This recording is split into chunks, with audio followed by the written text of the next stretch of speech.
ఇది కొత్తోళ్ళు అయితే కొంచెం భయపడాల్సిన పరిస్థితి ఉంటుంది. ఎందుకంటే ఇది డెడ్ ఎండ్ రోడ్డు. ఇంక ఈ చివర ఏమీ లేదు, అసలు రోడ్డే లేదు. ఇంక ఇది ఓన్లీ చర్చ్ దగ్గరికి వెళ్తుంది.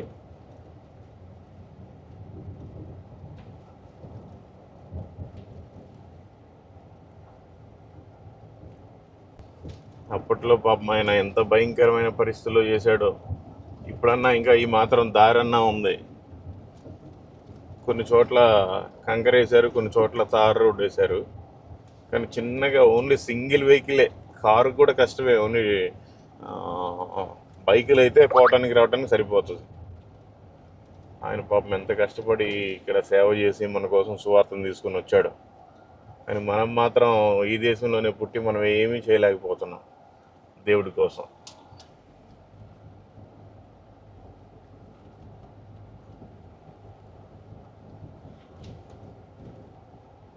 ఇంత అడవిలో అప్పట్లో అడవి జాతుల వాళ్ళు ఉండేవాళ్ళు అంట ఇక్కడ.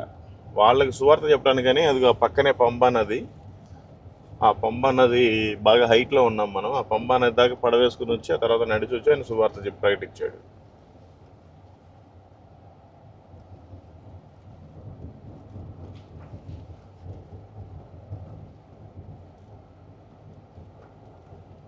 ఇక చెట్లన్నీ ఎరగొట్టున్నాయి ఏనుగులు వచ్చి.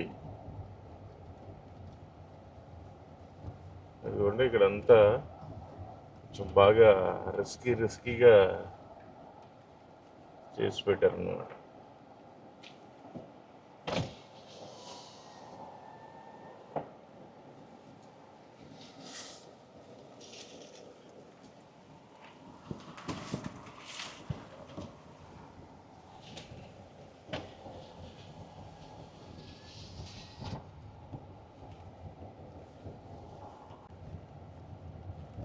Praise God.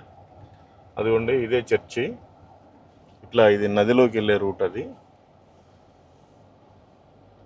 ఇదేమో చర్చి. ఇదిగోండి ఎక్కడ పెట్టినా ఆయన సిలువ మాత్రం కంపల్సరీ పెడతాడు. ఫస్ట్ ఆ సిలువ పెట్టిన తర్వాత మాత్రమే మందిరం స్టార్ట్ అవుతుంది. ఎంత అద్భుతం అండి అసలు నిజంగా.